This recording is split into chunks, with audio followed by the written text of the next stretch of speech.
Pemanfaatan, jadi penggunaan. Jadi setelah kita tahu karakteristik sebuah peserta didik, kemudian pemanfaatannya. Jadi manfaat media itu digunakan untuk apa? Kemudian selanjutnya adalah sumber daya. Sumber daya artinya untuk membuat media kita harus tahu juga sumber daya yang kita miliki. Jadi jangan menentukan media yang sumber dayanya tidak ada, jadi sama saja tidak akan medianya nggak akan jadi. Jadi kita harus tahu juga sumber daya. Jadi alat apa? Kalau yang termasuk sumber daya itu apa, Bapak Ibu? Yang termasuk sumber daya?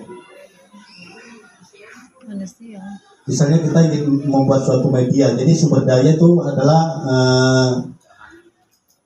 alat ya, bahan-bahan dasar yang digunakan untuk membuat media. Jadi jangan sampai kita sudah tentukan medianya, ternyata bahan pendukung atau bahan-bahannya tidak ada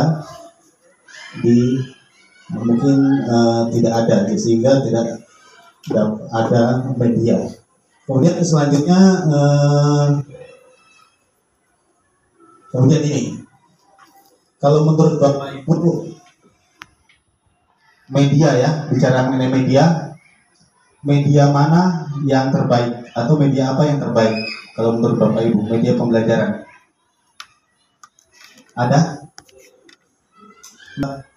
Media pembelajaran dengan aplikasi ini besar isi media. Jadi contohnya seperti apa, Mas? Jadi contohnya kurang lebih seperti yang ada di depan. Jadi inilah contoh GBM. Jadi Bapak Ibu apapun media yang Bapak Ibu pakai, yang akan Bapak Ibu buat, yang Bapak Ibu ingin gunakan, yang pertama adalah kita harus membuat GBIM. Makanya setiap event-event perlombaan, misalnya perlombaan pembuatan media, biasanya panitia itu selalu minta yang ini dulu. Jadi GBM, jadi garis besar isi media. Jadi sebelum menjadi media, Bapak Ibu harus merancang namanya GBIM dulu. Meskipun banyak kasus, kebanyakan rata-rata itu orang sebelum biasanya medianya jadi dulu, baru membuat GBIM-nya. Tergantung peran sikap yang sesuai dengan sila-sila Pancasila. Jadi isi media nanti isinya di dalamnya seperti itu. Kemudian nanti ada latihan dan tesnya. Jadi ini bagian dari GBIM seperti itu. Kemudian daftar pustakanya. Jadi untuk membuat media itu yang menjadi rujukan buku atau sumber belajarnya dari mana.